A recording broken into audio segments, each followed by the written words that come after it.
Hello there, folks. Has Luka Modric scored the goal of the tournament? Will Olivier Giroud stop pushing people over? Is Cristiano Ronaldo still upset? Are Spain ever going to play a striker? And will Belgium please play well at football soon? Because while being known for chocolate is cool, winning the Euros is most certainly better. Hello, folks. It's me and Jack. Hi, Jack. Hello, yeah, good to be here for the fan show.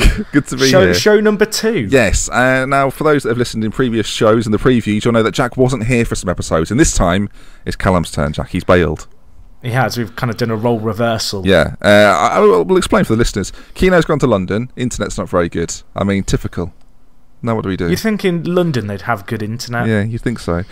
So we're gonna go it alone now. Before we continue, if you're here to hear us talk about England, great, good. We're not going to though in this show. We're going to do another shut down. We're going to do another show just based on England, because last show we figured that our England chat took out the bulk of the conversation, so we might as well make it into sort of a half-an-hour show, which will go up at the exact same time as this. So if you're on iTunes, you can find it; it'll be available, and the same goes for YouTube. If you can see this show, that means our other show is available somewhere as well. You can find that wherever you wish to. Jack, then it's been a lot of matches. We realised it was 14 since 13 to get through today. I'm looking forward to it. It's caught me off guard actually, because it's 3 games a day. Yeah, it's a lot of games, but that's the joy of international tournaments. That you know that as soon as you wake up, probably going to be a game. As soon as you go to like when you go to sleep, there's already been a game. So you know.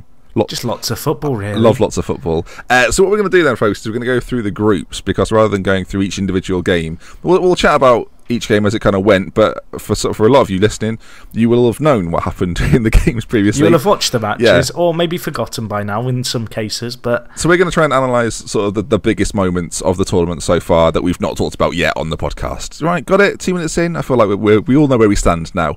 So Jack, let's start with Group C. We've just come off the back of watching some Group C football, but we'll talk about the results then. Germany beat the Ukraine last week. Poland beat Northern Ireland, which set up quite an interesting dynamic, because today Northern Ireland beat Ukraine and Germany and Poland drew, which gives Northern Ireland, Jack, and we'll start with them, a fantastic chance of progressing through the group. Sort of. It does, and to be honest, against Poland, the 1-0 result, I wasn't kind of concerned for them. I felt like in that game they could have got stuffed quite easily in a group that, let's be honest, with the exception of Ukraine, you know, just 2 sides significantly bigger than the Northern Ireland kind of side when it comes to football.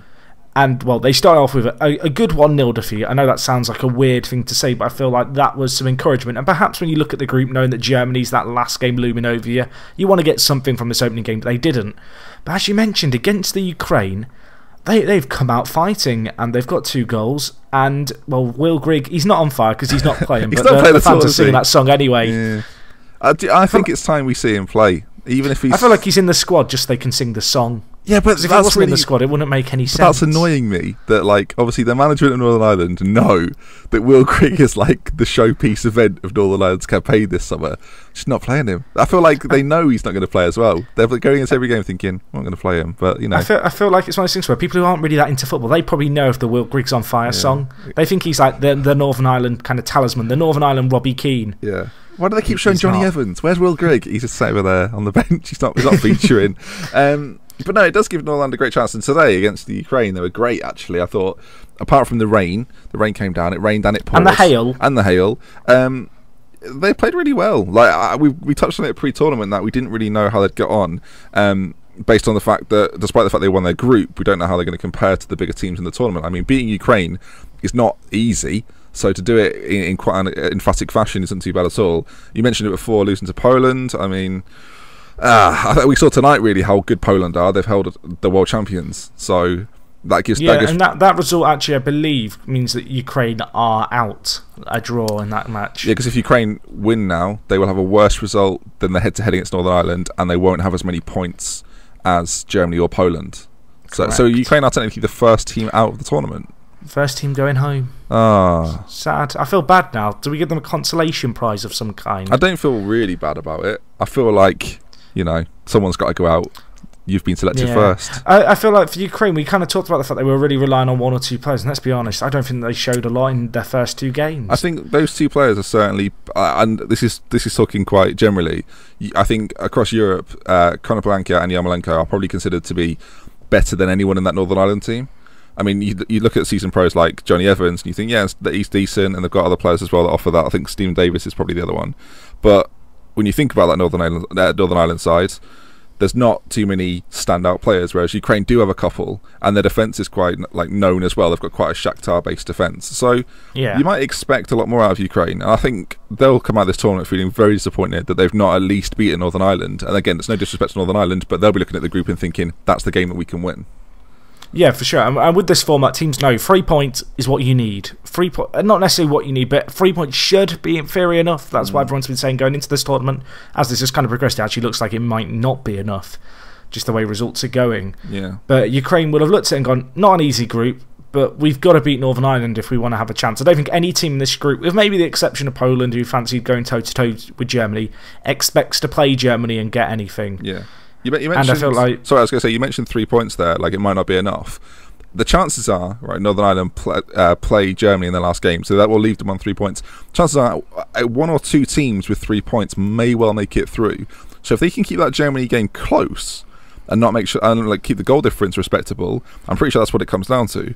So if they can keep that respectable, they could find themselves in the knockout stages. But doing that against Germany, I was going to say, Jack, is quite difficult. But actually, based on tonight, underwhelmed by Germany. I think we both are. Yeah, I thought, in the Germany-Poland game tonight, Poland probably had the better chances. Milik. Yeah, I mean, Ajax, I've heard fairly good things about him. I can't say I've seen a lot of him. He had 2 really good opportunities, especially one within, the first minute of the second half. That is a chance that if you take, what a momentum shifter that is for the entire game. That really gives you I feel like your hands on the steering wheel to really guide your team to finish top of this group. Because I feel like this game, most people would agree, particularly after the opening results and the earlier result in the day with Northern Ireland beating Ukraine, this was the game that really determined who is going to finish top of the group. Yeah. And we still don't really know because it finished 0-0. Well, that leaves us now in a very interesting demographic that Poland, of course, play Ukraine, which is a bit of a derby, isn't it? And then you've got Germany and Northern Ireland facing off, and whoever tops this group will be in a far stronger position. So it's very important that Germany and Poland do not take those final games lightly. And you would think, based on the fact Northern Ireland have something to play for, that Poland are maybe in the driving seat. It's strange, isn't it, that between those 2 teams, based on the fact Ukraine are kind of done for, I mean, they might want to look for a bit of, get a little bit of pride back, perhaps, but I don't know. It leaves an interesting situation in that group now. And as I say, whoever tops that group will certainly have a much bigger advantage than the team that finishes second or third. Let's move on, though, to Group D. Happy to move on? I am. I just wanted to end by really saying I've been quite impressed with Poland in this group. I know they weren't fantastic against Northern Ireland, but I think against Germany they really showed that they can go toe-to-toe with one of the bigger teams in Europe. That said, Germany, I thought they were a little bit underwhelming going forward. We identified that as perhaps being a little bit of a problem area for them during one of the preview shows. Yeah. But defensively, they looked really solid with the exception of the odd lapse, where they did allow Poland to get in for those 2 kind of clear chances, which I mentioned. Let's move on to Group D then. Again, folks, it was quite a while ago. We'll touch on the key points. Croatia beat Turkey in the group where I have said that Czech Republic won't get a point. But yeah, Modric, I mentioned it sort of in the opener, but Modric scored a ridiculous goal. I mean, Payet's goal was good, Jack, but was Modric's better? That's the question I'm asking you. Yeah. Are we talking about Payet's opening goal? Yeah. See, I think given the circumstance around Payet's goal, I've got to give it to him. But this goal for Modric, it's just the way he watches it down onto his foot. If you've played Sunday League football with average players, you know that 9 times out of 10, the players lever it and it goes over. If you've played Sunday League football with Jack, then you'll know. I have. That was one thing I was actually okay at, was shooting outside the box. I mean, to be fair, if you've played pro clubs on FIFA with Jack, then you'll know just how difficult that technique is to master. Because Jack is known for a long-range effort. It doesn't surprise me that you've told me that in real life that was one of your go-to moves. I feel like in my last year, 6 goals outside the area. back at under 18s. I'm living in the past. Yeah. Should we move on to this Modric goal, which is what I want to talk about? It's the fact that this technique is really hard. It looks easy. It's the way he directs it goalwards with enough power, and it just awkwardly he gets the bounce, in front of the keeper that just always makes it awkward. Yeah. Do you know what would have made it 100% the best goal of the tournament? To hit the crossbar and went in. If it didn't bounce. If it didn't bounce before it went in. If it goes straight in. I feel like if any kind of power kind of shot that just hits the crossbar and then hits the ground and goes over the line, that's like instantly like plus 10. If a striker hits it, it's staying hit. Modric, midfielder, he was cushioning it in. He was placing it in, which I can respect because he scored the winner for his team. But in terms of a purely sort of what's the word for when something looks really nice, Jack? Come on, you're good at words. Aesthetically pleasing. Yes, if it wasn't aesthetically pleasing enough for me to call it the goal of the tournament, I still think we might see it. And I mean, who knows, Jack? Who knows? But going into that game, then Turkey, disappointing. Obviously, they play tomorrow. They may have played as you listen to this, in fact. But Croatia, I mean, I've told you they're going to win the group. I already told you this. I felt with this game I was expecting a little bit more from both sides. I feel like it really was a flash of brilliance, which was the difference. Yeah. Which is perhaps a shame in some ways. I thought Turkey tried to change things up, as did Croatia with the subs. I think Rakitic got subbed off, which caught me off a little bit, even though it was fairly late on. You're expecting to stay on. But no, as I said, this was a game where I think I talked about Turkey as a team I kind of fancied. They've been disappointing in qualifying for major tournaments, but whenever they've got to a major tournament, they've done well. Croatia on the other side, kind of a team who, I don't want to say they've necessarily got a golden generation, but they've got a young squad with some real kind of talismanic kind of players who have been there a while, like Rakitic and Modric, who kind of, players that Mandzukic as well. People know. Oh, of course. Yeah. And then a lot of young players who were going to be hungry. And I was just expecting something more from this game. And I kind of feel like in some ways this game, I don't want to say it's epitomised the Euros so far. Yeah, it was quite a safe match, wasn't it? I feel like so from the Euros, there's not been a team really go for it. There's not been a team thumped either. I thought with 24 teams, is that correct? Yeah. 24 teams. I thought, more teams coming in, a few newer teams like Iceland, going to get smashed, going to get thumped. I don't think a team scored more than 2 goals in the tournament so far. It's just been a bit... There's 2 ways to look at it. You can either say it's boring or you can say it's competitive. And I think why not both? Well, I mean, I don't know. Can it be competitively boring? I mean, I guess it can be. England are continually competitively boring. Well, not today, but generally speaking, are competitively boring. So yeah, Croatia in a good spot, and obviously going into the next game, Croatia play the Czech Republic, so that's a 3 points for Croatia. So Croatia are through. I mean, yeah, we're pre-recording this, but I'm telling you now, Croatia are through. And Spain play Turkey, and that'd be a really interesting game because Turkey obviously now have to get something from that match. Otherwise, going into the third game, Croatia and Spain are through, and it really is then going to be, like before I mentioned, a team with 3 points. There'll be a couple that go through. We mentioned Northern Ireland. It'll be between Turkey and Czech Republic. Then the winner of that match might find themselves perhaps sneaking in. I don't know. Spain, I think we've just spoke there that we're a bit underwhelmed by Germany. I feel like Spain had a very similar vibe to Germany throughout their match. Perhaps even more so. I feel like Czech Republic, a side that, you've absolutely slated. You're clearly not a fan of the Czechs. They played better than I thought, but you've kept it a bit of a secret there. The fact that it's relying on a Gerard Piqué 87th minute goal, all in the planning. All in the planning. I've got to question that. That's it. I felt for the Czech Republic. I thought they played really well, and they've got undone, as a lot of teams have so far in this Euros. There's been so many late goals kind of, in the last 10 minutes of a game. Yeah. And I don't know if that's a case of teams like the Czech Republic, lesser teams who have played on the back foot for a large spell of a game, getting tired, not having the ball.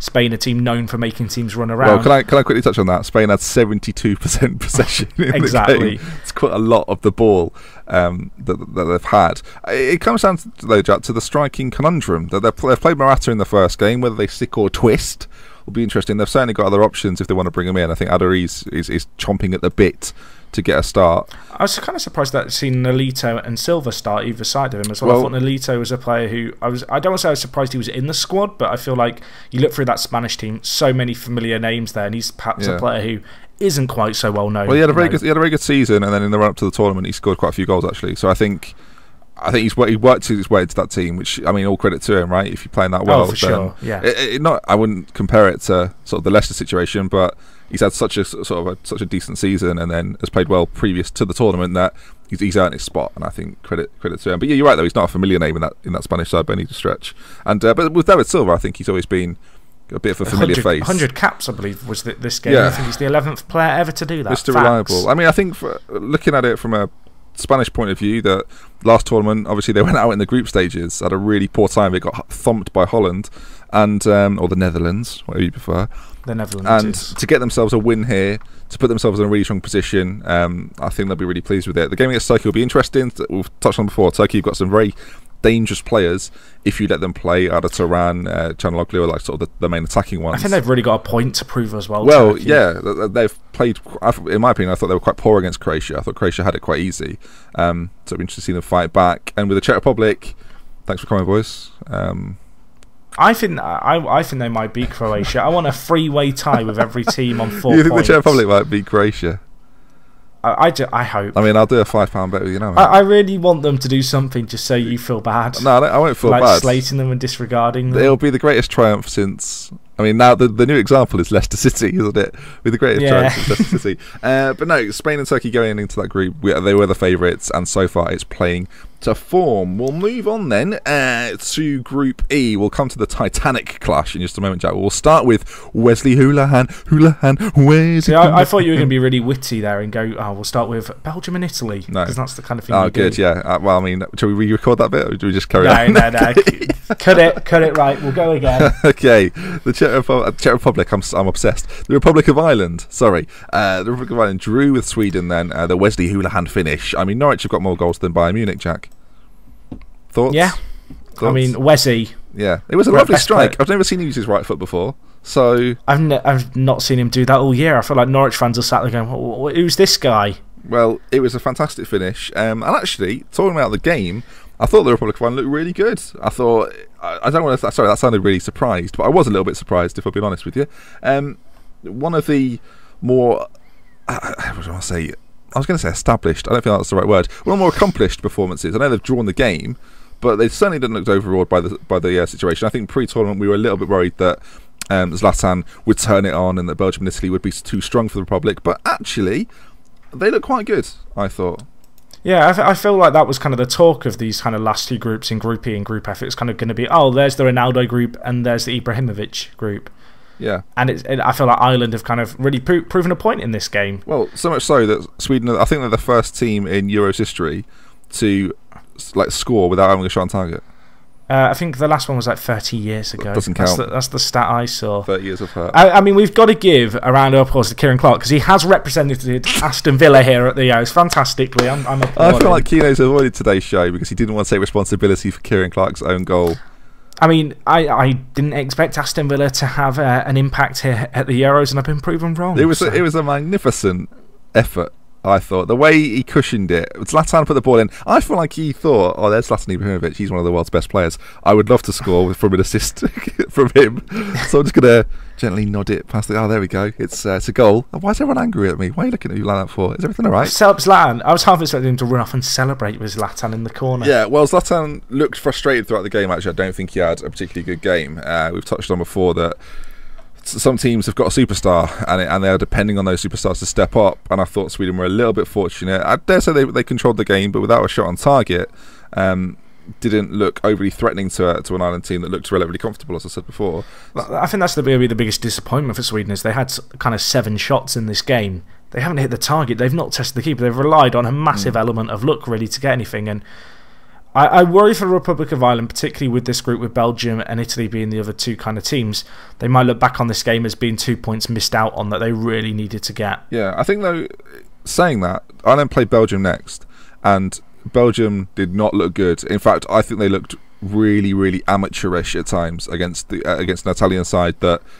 I mean, Jack, this is what's happened, mate, and it's annoying me. We're going to talk about Belgium, Italy now.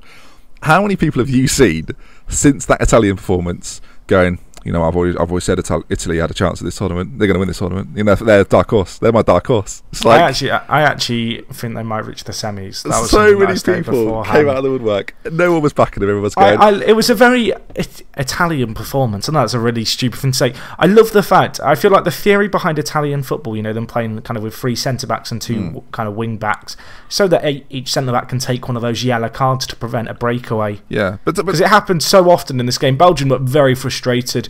I feel like Lukaku is the kind of player who really works well when the ball gets pinged over the top to him when you're breaking away quickly, and Italy kind of just shut down any hopes and dreams of Italy of Belgium trying to kind of utilise that. Well, we touched on it in the previews that we said you didn't do this preview, did you? I didn't. I could say whatever I like then. I could say I was a genius. But no, we touched on the fact that although Italy don't have the most prolific firepower that we've seen in previous years, there's no Totti, there's no inform Mario Balotelli. For those that joke about that, Balotelli scored in the semi-final for Italy against Germany. It was a stunning goal. So I mean, he has been there before. I remember the celebration more than anything. Players of years gone by that you kind of associate Italy to that one forward that will carry them through. And this tournament, they don't really have that. But then you look at their back line, and you touched on it there. They've got Buffon in goal, they've got Bonucci, they've got Balzagli, and they've got Chiellini. 4 Juve players there that are that's the best defensive core. I think we touched on before that Hummels, Boateng, and Neuer ain't too bad. But in terms of like a team, they've literally built around that back 4 or the back 3. Maybe it's difficult to build around a goalkeeper, admittedly. Technically, every team does that when you think about it. But I thought they dealt with what is supposed to be a frightening Belgium attack. Hazard was, I wouldn't say he was there. I don't know. I'm almost tempted to call him ineffective, Jack. Blunted. But De Bruyne certainly was. De Bruyne had a really poor game. I think a lot's expected of Kevin De Bruyne. I'm a big fan of his, and I saw nothing from him. You mentioned Lukaku didn't get balls over the top. Another issue for them. And sorry, I want to complain about Belgium's lineup. Jump in. I think Nainggolan, Witsel, and Fellaini is one of the worst balanced kind of midfield setups I've ever seen. I feel like when you've got players like Carrasco on the bench and you've got players like Moussa Dembele, why you're trying to play 3 players who I don't want to say they're very similar. I feel like Nainggolan's been absolutely superb this year in Serie A. But Witsel obviously played in Russia. He strikes as a player very similar to Fellaini, and that's not just because of their haircut, it's because they're 2 fairly tall players. I want to say they're kind of your lanky centre mids who get around, who, they can play around the ball at their depth, but they don't have a spark about them. And I feel like with this Belgium side, they're very much looking at the creative players higher up to make something happen, whereas sometimes you need someone kind of doing something from deep. Yeah. That's kind of where I see Dembele coming into the side, and I will be absolutely amazed, to be honest, if Belgium set up with the exact same starting 11 as they have done in this game, because, I mean, you talked about how good Italy were, but I feel like Belgium, they've got so much talent, they've got such a wealth of talent. It's like England in a lot of ways, except they're more talented than England. Well, they've got so many players, it's kind of, how do you get the most out of these players in the system, particularly when you've got so many creative players like Hazard, like De Bruyne, and going forward. Yeah. It's about striking a balance which is going to see you effective going forward, but also in games where you do kind of dominate, when you do come up against the wall and you are wary of that counter, also being able to kind of nullify that. Yeah, me and Keeno touched on it in the sort of, we have a group chat, folks, behind the scenes. We have a group chat. Me and Keeno were talking about it. We're talking about the fact that Belgium aren't that dissimilar to England in that they've got quite a good team, like a team that could do serious damage at this tournament, but they've got quite an average manager, and I feel like Belgian fans actually, since the World Cup, have been on the back of Mark Wilmots quite a lot and feel like he's not the right man to take them forward, to actually progress this team. He's taken them as far as they can go. He's got them to this level, and it's a good level. Like, I think a lot of people look at the Belgian national side right now and say, do you know what? There's still potential there to cause damage. But he tactically isn't good enough, and that was never more prominent. I feel like Keeno would have certainly touched on this had he been here today, that Allegri, wrong Italian manager, Conte got it spot on. Everything he did, the way he nullified Hazard, the way he nullified De Bruyne. De Bruyne had 67% pass completion. Yeah, which says a lot, really. And the team's was 85%. They were able to get the pass. It was just that final ball was lacking so often. But it'd be wrong of us to sit here and say that Italy defended well and hit them on the break, which wasn't really true, actually. I thought Italy at times really came into the game. They all seem to know what they're doing, and it's sort of like in previous years. You've had Totti, you've had Balotelli, right? You've had quite a few egos in that dressing room. You look at the players that have missed out for Italy this time round. It's more together. It's more team-esque. It's more club, like it's got more of a club-like feel. Just Juventus. Well, it's not. The thing is, it's not just Juventus, and that's the big thing. A lot of Juve stars are sort of spread around South America and this tournament in general. But I think there's enough in this Italy team now that they all want the same thing, and they're all going for the same thing. And well, not many people tipped them before the tournament. Don't pretend you did, because you didn't. You're a liar. Unless you did, then well done. Thank you. But looking forward now, especially after that Belgium result, I think a lot of people have looked at Italy and gone, of course they're going to be good. They're Italy, but as we know, it's not always the case. But I think they're certainly the favourites now to go through the group, and a lot of people are tipping them. I mean, I think you said semi-finals before.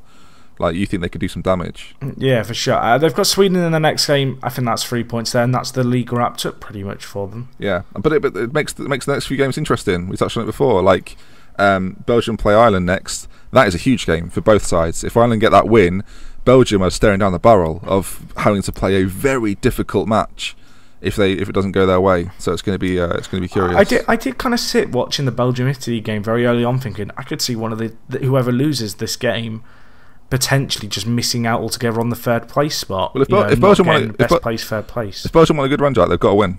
That's as simple as that. They can't drop points. They can't get 1 point from this Republic of Ireland result, because chances are, Italy are going to win. Yeah. But I think Zlatan will kind of relish playing against the Italians. I think Zlatan against 3 Juventus defenders is something that he is going to enjoy for whatever reason.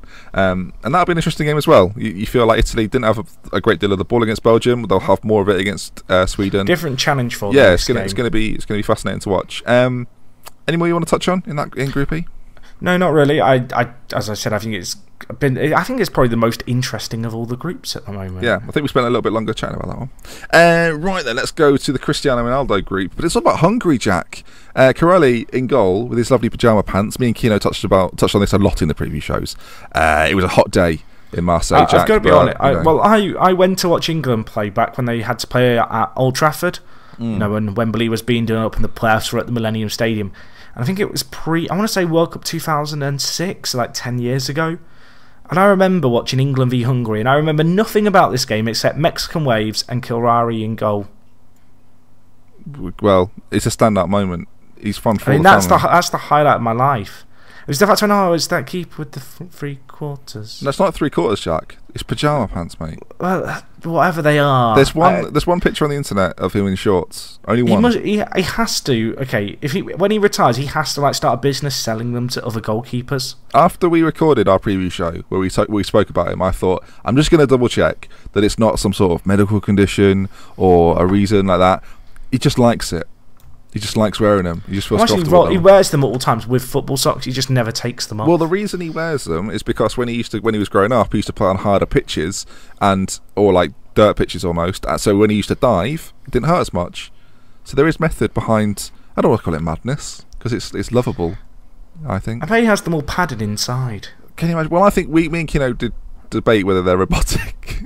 I reckon he has cricket pads underneath. Maybe that'd be good, or like hockey pads. So when he sticks his legs out, they look bigger. I'd love that actually if he had like skin tight pyjama pants, because pyjama pants generally, Jack, are quite like they've got quite a lot of. They're quite airy, quite roomy. We should point out people probably started going, "Why are they talking about this?" No, this is important. Oldest ever player to play at the Euros. This is important. First ever 40-year-old. What could he have? He could have all sorts in those trousers. He could pack loads of things. He could have a day out. I know he's got in goal and that, but if they're playing a team which aren't that good, I mean Austria are poor, Jack, so he could have put sandwiches down there. Some people keep water bottles next to the goal. He keeps his in his pocket. Nintendo DS. He could have all sorts down there just in case. I mean, for those that didn't listen to the World Cup shows, this is pretty much what it was like. So it was. I'm not sorry. But yes, Austria, Jack, the dark horse of the tournament, they've fallen 2-0 to Hungary. Fallen at the first hurdle. I mean, a lot to do, essentially. A lot to do. Still got to play Portugal. I've got to be honest, Austria were a team who I did think could be a dark horse. I think a lot of people were making a case for that. You looked at their squad, very good. I mean, Hungary, I don't think anyone expected them to perform as well as they did. Of course, that sending off Dragovic definitely kind of played into their hands at 1-0 up. It really pressurised Austria to overcommit men going forward, and they were able to, of course, get that second goal through Stieber. I actually thought, can I just say on that though? I actually thought Austria looked better with 10. I know that's sort of always something that's mentioned, is it more difficult to beat 10 men, etc, etc. But actually, when Austria were forced to work a bit harder, all of a sudden they were playing a lot better, and Hungary caught them on the break for the second goal. But, I do wonder if there's some complacency about Austria here. They go, right, Portugal's second game, well, we're going to get 3 points to begin with, then we just have to get a point or more, in the last group game. It says a lot that if you don't start well, you're in trouble. It really does. And I think especially if in a group like, as we saw with kind of the Belgium-Italy one, if you're one of the favourites and you lose a game, then you come up against another one of the better teams in the group, as Austria are here, it really leaves you in a tough situation. And much like England in a lot of ways, when they slipped up in that the game against Russia, they go into this second game against one of the other big teams in the group with loads of pressure on them. And I think Austria, it's going to be a real test for them. Yeah, I was impressed with how Hungary, like for a team like Hungary, right? You go into the game, you are the underdogs. You see players on the other side, and you think, wow, there's some good footballers on the other side. And I think throughout the Austrian team, there are plenty of them.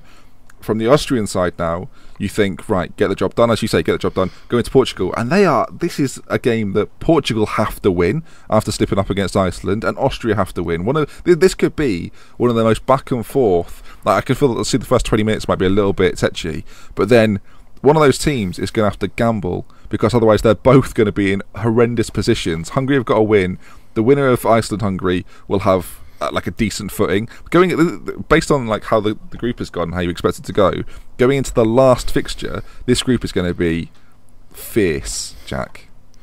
I'm looking forward to it. It is going to be the last group stage games played, isn't it? As well, which is something to kind of look forward to. I'm really excited for the conclusion of the groups. I know that sounds like an odd thing to say when we're not even kind of halfway through the second set of fixtures, but the way kind of things are starting to line up for all these different teams, there's going to be so much on the line, particularly with the third place system. Well, I've not seen the table for that yet, Jack. I'm so excited to see the third place table. I feel like no one understands quite how it works. Well, do you know how it works? It's actually like a lot more simple. Is it? It's 4 of the 6. It's 4 of the 6 place teams. So, but like it goes into a table. So if you're basically just competing against the other third place teams, and then it depends on, like, you're then compared to different teams within that. But I've got to ask, what happens if every team was to win a game, lose a game, and draw a game in a group? And what happens to the 4th place team? Because they could have 4 points, which might be enough to make them through if they were a third place team, so they just miss out. I think it goes down to things like goals scored, and then it goes to straws. I think it genuinely is straws. That's not me being facetious. I think it goes to straws. I always wonder, this is a weird thing, but in group stages, particularly when it's just 3 games as opposed to kind of the 6 you see in the Champions League, I always do think, what happens if everyone just kind of outright draw? I feel like it's going to happen in our lifetimes, and no one's quite going to know what to do when it happens. Be excited, everyone. Be excited. And they should do penalty shootout 4-way. Yeah, I agree with that, actually. Oh, can you imagine that? First team to score 5. Or maybe just do like 2-man Wembo. Or just, yeah, okay, well, let's talk about that then. You've got to think about this tactically, right? Do you want, if you're hungry, who are you taking? You're taking Zoltan Gira and Correa, both experienced. Yeah. Both players you've heard of, so that's why I've mentioned them. Austria, you're probably taking Alaba on Artovich, probably. I'd say that. You've got one workhorse, one who's going to do a little bit of the flicky nonsense. Iceland, I'm thinking Gunnarsson and Sigurdsson immediately. Well, I mean, I was going to say you would take both Sigurdssons, because there must be 2 sons in the game. Or do you take a Johnson? I mean, again, are you battling... Didn't they set a record for the most number of sons in team names? Yeah, I think so. But no, seriously, this 2-man Wembo thing. Right, so I would call it Wembley doubles for anyone that's listening. Portugal... No, Iceland. I'm thinking, are you going to have Johnson? Because in Wembley doubles, right, my tactic used to be, like, especially for the first couple of rounds, until I was required to put a bit more effort in. Sigurdsson and Johnson. Well, you'd goal hang, you get the first goal, sit out the first round, let everyone waste energy, right? And then second round, you'd turn it on. So I'm thinking, I don't know, maybe you have a squad for this? Maybe you can choose from 4? Is there an official ruling on this kind of stuff? I mean, if there was an official 4, I feel like Portugal suddenly get an advantage because they've got more world-class players. I feel like if you can do 4, we might as well do FIFA Street-esque tournament. But do you get extra points then? Do you get extra goals for doing skills? Because then Ronaldo, Nani, they're loving that. Well, actually, what happens is we attach fireworks to their boots, and they get game breakers if they do enough skills. That's when it's gone too far. The line's been crossed. Right, Iceland drew. Iceland drew. My team, my boys, my Japan V2. I don't know if people like us chatting about nonsense. This happens. I don't know. It happens far too often, especially when Keeno's not here to keep us on the rails. Genuinely, every World Cup show was just like this. Right then, yes. France. So I've just gone to France. Iceland. I'm all over the place. Iceland got a magnificent draw against Portugal. It was a really good draw, actually. Portugal had the most of the game, and Cristiano Ronaldo, Jack, annoyed me at the end of the match. I assume you saw it. I did. Were you annoyed? Bit of a baby. Well, I was watching it, right? I was watching it in the living room. I had a nice big TV, so I could picture him wherever he went. After the game, the camera was on him, and you could see him going straight down the tunnel. Wasn't shaking hands with anyone. Walking down the tunnel, I thought, not only is he walking down the tunnel there, he's not even going to clap towards his own fans that have supported him throughout the game. And that got my goat as much as anything. Now, As he walked off, obviously all the subs and the coaching staff walk on, and you can obviously tell that they've said to him, "Oi, spin round, clap at him." Gave about 5 seconds worth of claps, then walked off. Didn't shake hands with any of the players, and then talk shit about Iceland, which I didn't appreciate. I think the thing that annoyed me was actually, I think was it Gunnarsson who went to swap shirts with him. I think it was Gunnarsson and Sigurdsson. They both went to kind of swarm Ronaldo as the full-time whistle went, and kind of Gunnarsson gives Sigurdsson the eyes like, he's mine. I've chosen him. Kind of asked Ronaldo to swap his shirt. Ronaldo's too mad. Ronaldo just ignored him. But I kind of get like the swapping shirt thing, right? If you're annoyed, you don't want to be pestered by some fans. But as a professional, you should be prepared to be a bit more gracious. It wasn't a defeat, like you drew. You should have played better. I think it's a little bit disrespectful to a team like Iceland as well, especially the stuff he said afterwards. Well, Ronaldo had a great chance to win that game, Jack. He had a header from a close range, which he should have put away. It was a gilt-edged chance. He put it straight at the keeper, and for him to act as if like, "Oh, look at me, and my country have let me down," I think it's a bit repulsive. I remember when he scored a penalty. I think it was the 4th goal of the game in the Champions League, and then celebrated like he'd won the whole thing on his own. I mean, right, okay, I'm gonna get back on what I just said now. With that, he had scored 16 goals in the Champions League. I still don't care. 16 goals is a lot of goals. You were 4-1 up, 3-1 up before the goal. That game was not all about him. He wanted it to be all about him. He's at that point, he's Cristiano Ronaldo. But I don't think that's enough of an excuse to disrespect your own fans and your fellow professionals. I've given you a good game. I didn't like the fact that he went in after the game and was like, "Oh, Iceland played to defend. It's a small nation mentality." I'm sat there thinking, mate, they have an app on their phones to make sure they're not having incest kind of relationships with one another in Iceland because they're all so closely related. I mean, listeners, anyone surprised that you knew that? Because I didn't know that. Speaking as I feel like that's been something that's been well reported on. There's literally an app in Iceland for like making sure that you're not like getting into any incest situations. You shouldn't need that. You should just know.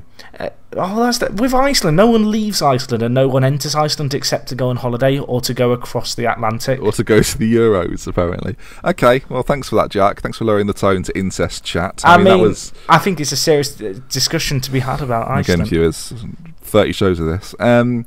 Let's finish things up then with Group A. For those that didn't listen at the start, I'm going to explain again. We are discussing England on a separate show. iTunes, YouTube, it's already there. Go and listen to it. That means some extra work for you, Jack, lol. Right then, Group B, we're not going to talk about. Group A. Right, honestly, you're talking about incest, I'm all over the shop.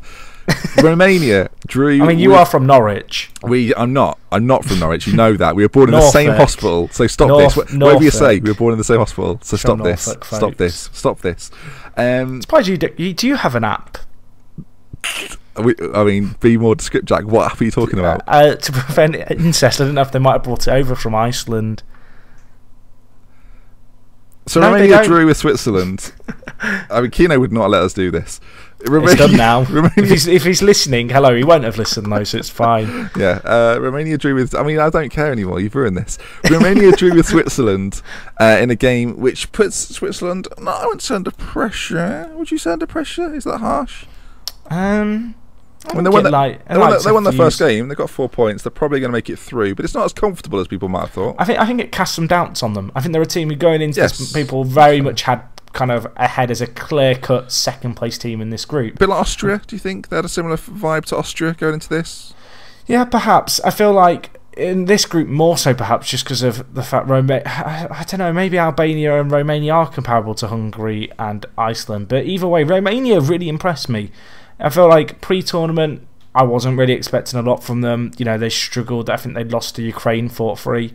The fact of the matter is they've gone toe-to-toe with France in their opening game. And in this game, they've got a good point. I think they'll be pretty darn happy with a point in this game. And if you were to tell them you can have 1 point going into the game against Albania, which, to be honest, off what we've seen of them, should be a very winnable game. Yeah, well, they should be finishing third on 4 points. That now gives them, again, we've spoken about a few teams that are going to finish third with 3 points, right?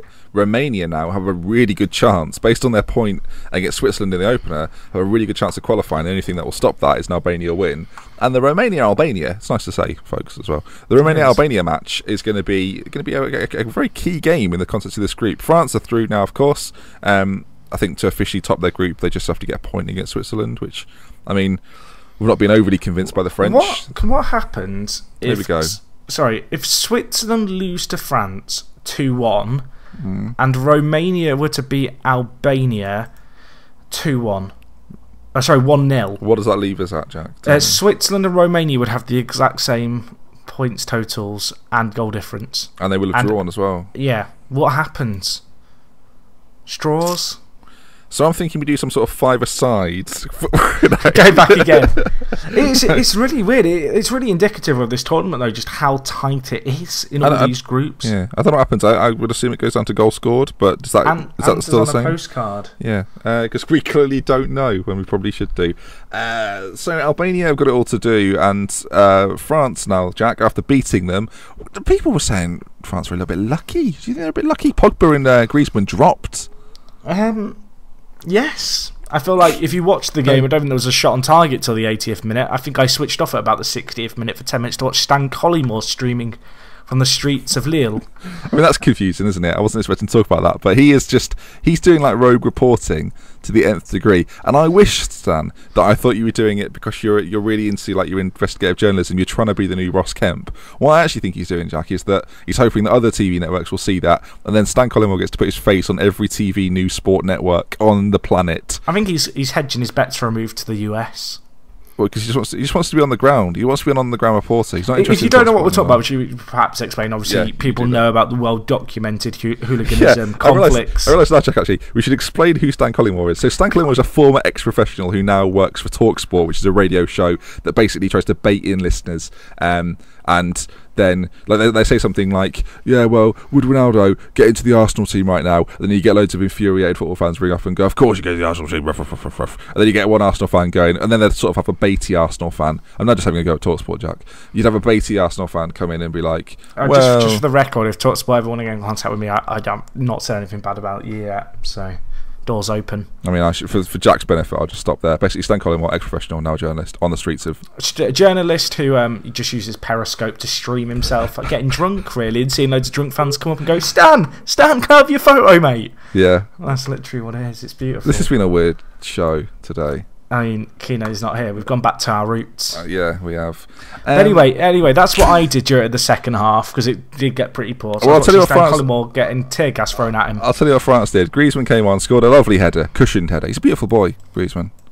He is. He's a very good-looking chap, and it was a very good-looking goal, really. And what was a Giroud was rubbish, wasn't he? In my opinion, Giroud was rubbish. I'm just saying. I've got a question. I really, really feel like there is some mistakes in this France team. When you got players like Gignac going and Lacazette missing out, like this game was screaming out for some pace in the final third. I feel like Giroud and Gignac in a lot of ways are fairly similar players in how they play. Yeah. And I think Griezmann really showed why he can offer something different. Of course, Payet then goes on and gets a second, and well, I feel like he's just endearing himself now to the French fans at this point. Pro tournament, mate. Pro tournament, got it wrapped up already. I saw some stat about the fact he's kind of created, I think it's 14 chances in 2 games. Well, it's interesting that obviously Deschamps made the big decision to drop Griezmann and drop the poster boy in the second game. Now, some people have questioned, was this always the plan? Save him for the next game, give him some extra time off. I think they were expecting the Albania game to be pretty comfortable, and in the end it was, but they did have to bring him on. A big move by Deschamps. Not many managers would have done it. You wouldn't have seen the Brazil managers dropping Neymar in the World Cup. Balls. No. He's got big balls. That's true. Not as much as Yogi Love. I mean, he loves his balls. Questionable. We're off the rails.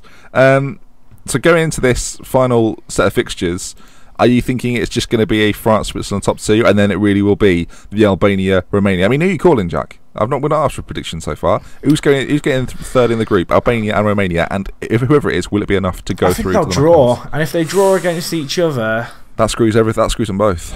Yep. They're gone. I think that's how it's going to go down, I'm afraid. Wow. Well, he's called it, folks.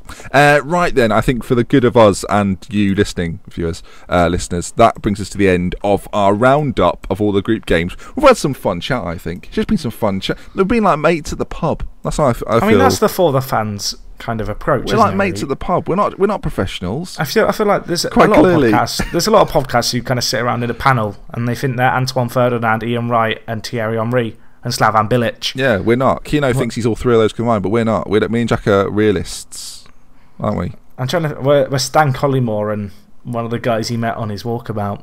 I mean, I feel like that's almost devalued what we are, Jack. Perhaps we're one of the best football podcasts on the internet. That's not my words, folks. That's the words of the listeners. In fact, would you like me to read out a few reviews? We've had a few more. Go for it. We've had a few more. Of course, if you haven't left a review yet, maybe you're watching on YouTube, you don't stray over onto iTunes. Yeah. Maybe you're on iTunes and you're just listening on your phone and it automatically downloads and you don't think about it. I mean, really do appreciate it if you rate the podcast, and obviously if you're not subscribed to it, subscribe to it. Helps us out. Helps us rise up in the charts is correct English, above Stan Collymore and his talk sports shows. Can get in iTunes charts. Quick. I mean, I'll read one review. It's from Liam Olive. Right, Liam Olive. Thank you for your review. 5-star review. Informal and from proper football fans. A great listen. There you are. Informal. I mean, if you're surprised by the content this week, should have read the review from Liam Olive, who has summed it up perfectly. We should almost have that as a disclaimer. What, informal chat? Yes. Okay.